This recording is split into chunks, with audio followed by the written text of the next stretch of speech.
Okay, English.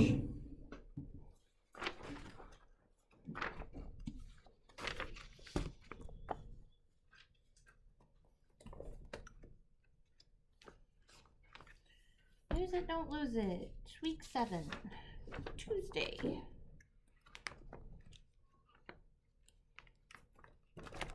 No, we're on week 6.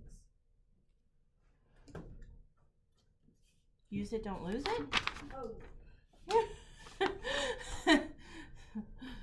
We're on week 6 for the daily language review, which we will do next. Okay, my brain got confused. It's okay. I thought I had copied the wrong thing for a minute. I was like, what?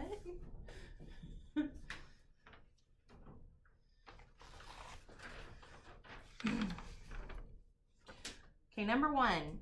Which sentence is exclamatory? I can't believe I'm actually traveling to Hawaii. Our plane should land at 12:05 p.m. I'll call you when we arrive. Exclamatory. A?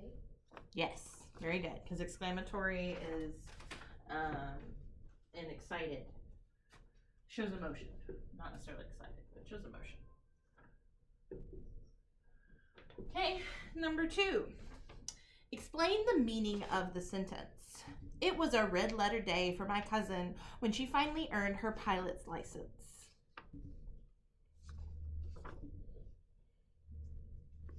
So what do you think that means? It was an exciting day. Okay, or it was a great day. Generally, red letter days are great days.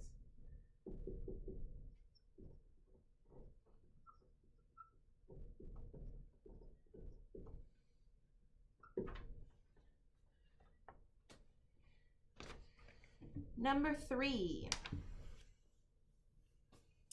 Correct the misspelled words. Okay, so first, let's look at women. Is that spelled correctly? No. How do we spell it? It should be W-E-M-E-N. Women.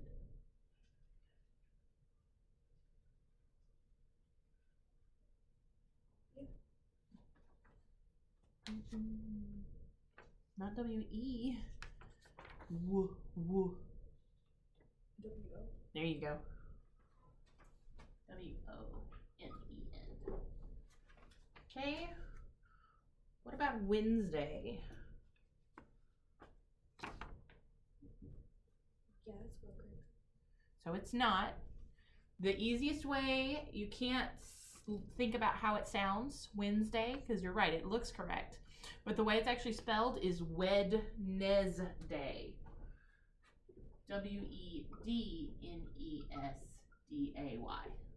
Wednesday. Okay. Is vegetable spelled correctly? Yes. Yes. What about protein? No. No. How do we spell protein? P-R-O-T-E-I-N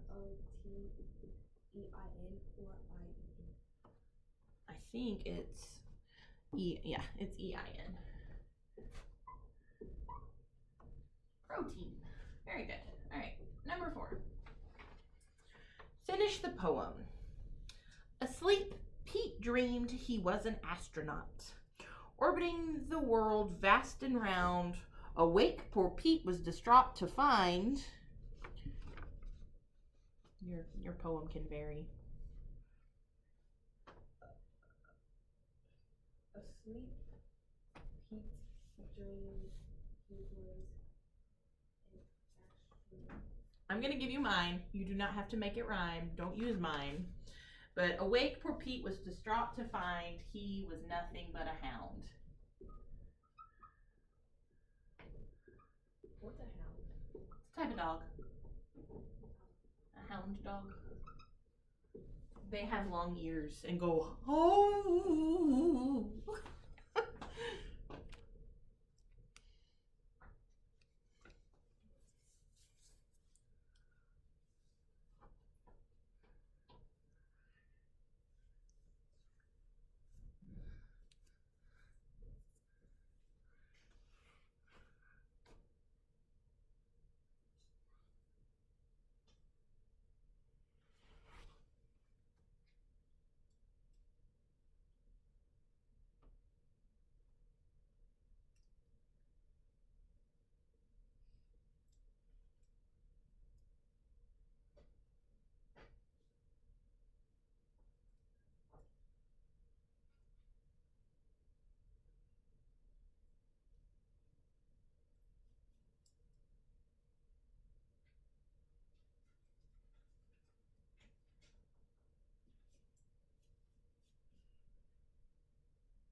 Okay, number 5. Number these in alphabetical order: cockpit, control tower, cabin, cargo hold, carry on, luggage, cargo, captain, crew.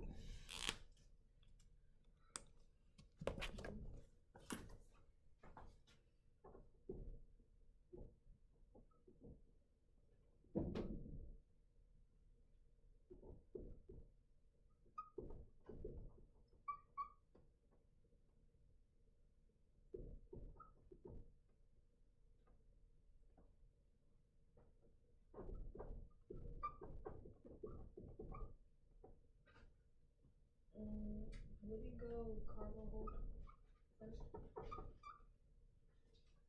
No. Remember, if you have multiple words, start with the same and then the second. Look at the third.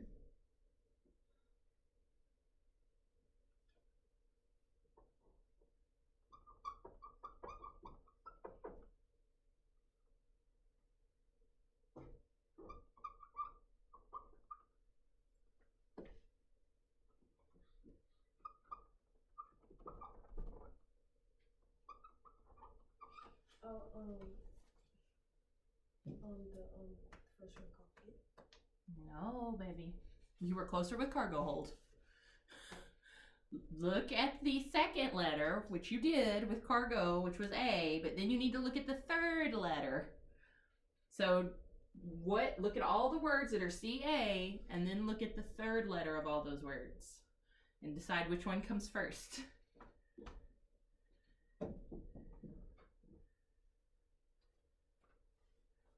Is it cabin? Yes. Good job. So cabin would be number 1. And what would be number 2?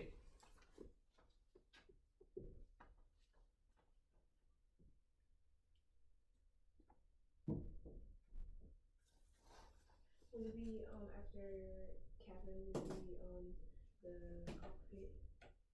No, baby. Don't go away from A. C-A. A is first in the alphabet. You've got 1, 2, 3, 4 more words that all have C-A.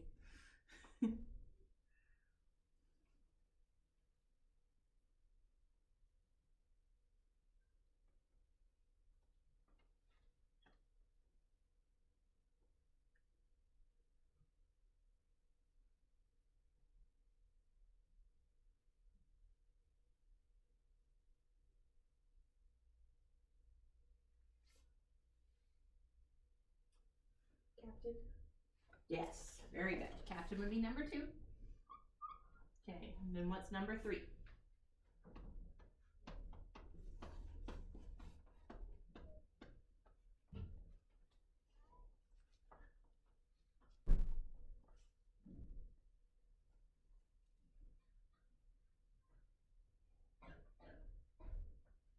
Cargo?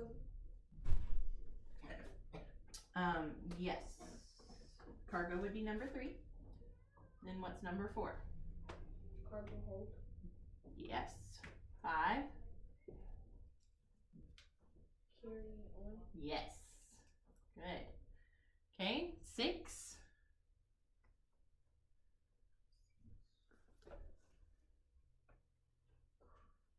Crew?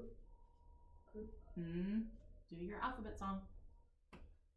A, B, C, D, E, F, G, H, I, J, K, L, M, N, P, Q. Oh. So C-O. Oh, the cockpit. Yeah, good job. 7. Crew. There's another word that has C-O. Control tower. There you go. Number 8. Crew. Yeah. And then number 9 is luggage. Good job.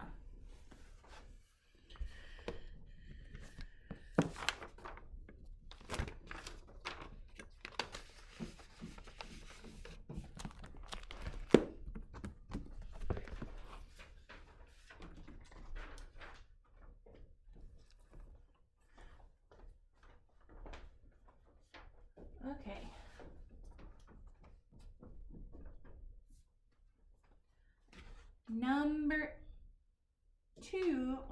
week 6 on our daily language review. Day 2, I should say, not number 2. Number 1. Good morning. Ancient Egypt, a richly and thriving civilization, depended on farming. Ancient Egypt should have a comma after. Yes, very good. What else?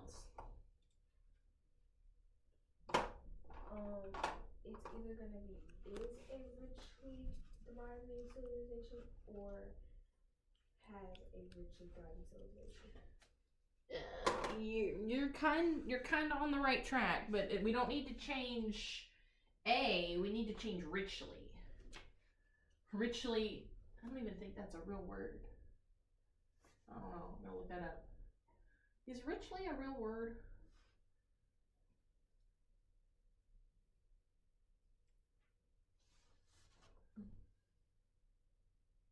Oh, it is.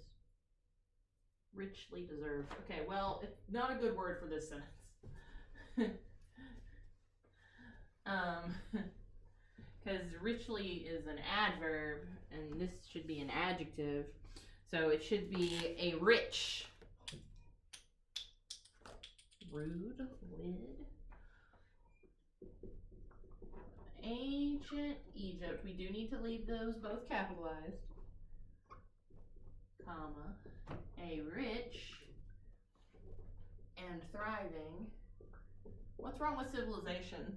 It's capitalized. Yeah, very good. Should be lowercase. Civilization depended on farming.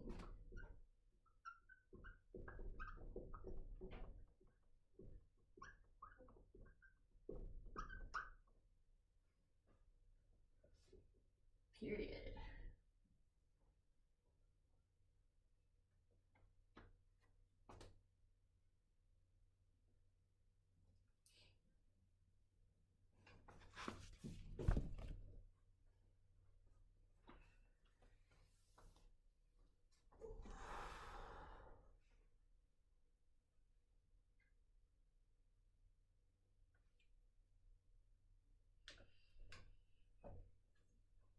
Okay. Number 2. Farmers raised much animals such as cattle, gooses, oxes, and pigs. Oh. Okay. So what do we need to fix first? Raised is spelled wrong. Yeah, it's raised. Farmers raised. R-A-I-S-E-D. Should it be much animals? No. No. It should be many animals.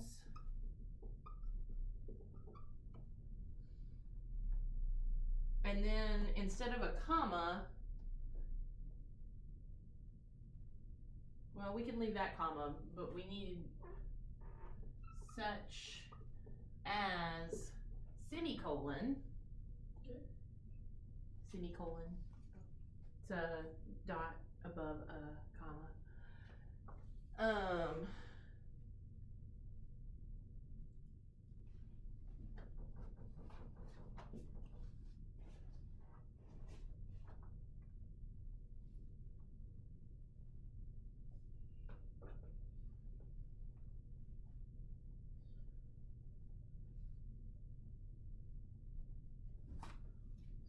So, cattle, gooses, oxes, and pigs, most of those are wrong because they're incorrect plural forms. So cattle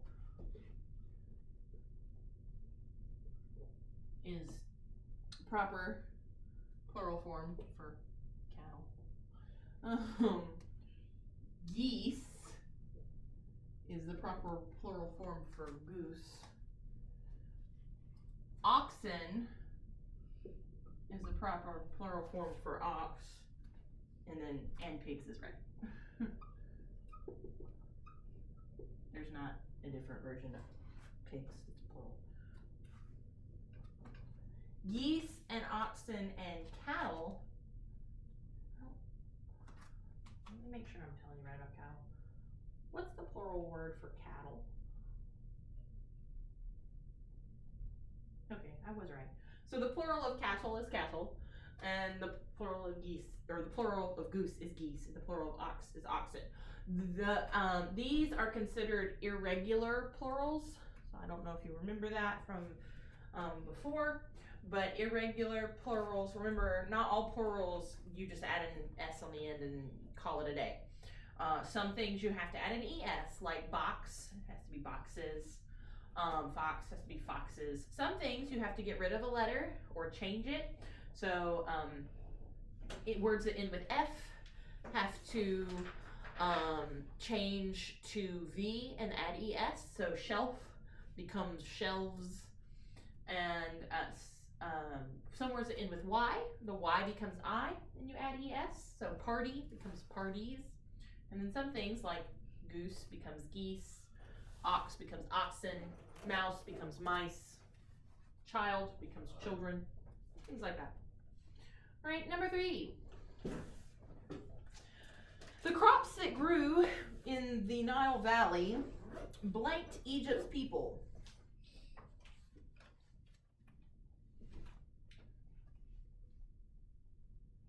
Fed and clothed. Very good. Fed and clothed.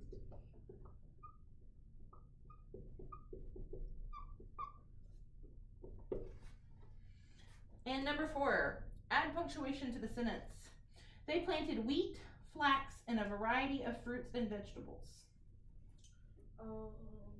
There needs to be a comma in between wheat and flax. Yeah, there should be one more too. After planted. No, after flax. Remember, in this class we believe in the Oxford comma. So when you have a list, so for example, I ate bacon, eggs, pancakes, and orange juice for breakfast.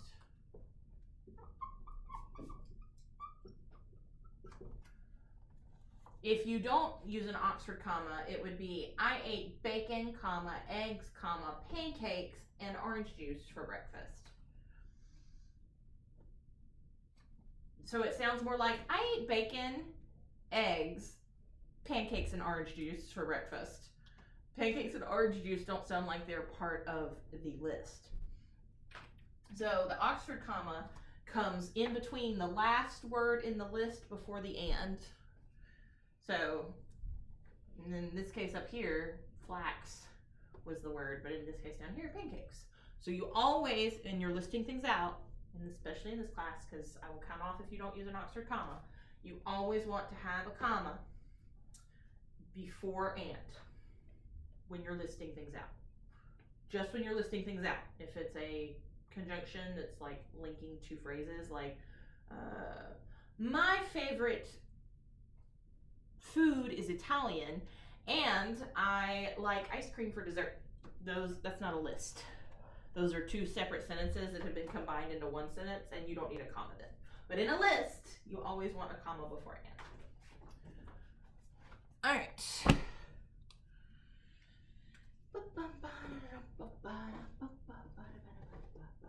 don't know why I have circus music stuck in my head.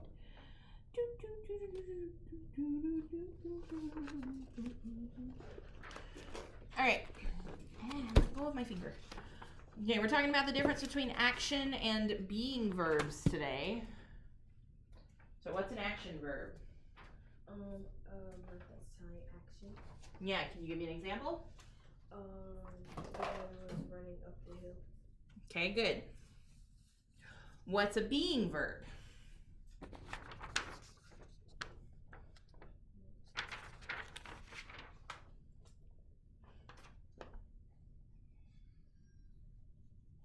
A being verb is a word, or it's a verb, that expresses something is something else. So, for example, she was my teacher. She is a teacher. The flowers are white. The soup is delicious. Okay, so is, was, were, are. Those are all our being verbs. Another word for them that we use a lot in class that you will hear, especially with our diagramming, is linking verbs, because they link a subject to what we call a predicate nominative. That's either a predicate adjective, which is describing the subject. So, for example, the flowers are white. Are is linking flowers and white together because it's saying the flowers are this color. It can also say something is something. So, Miss Victoria is my teacher. That's a predicate noun, and it links Miss Victoria and teacher, saying that she is. That's what she is. Sometimes I need to sneeze, but it didn't happen.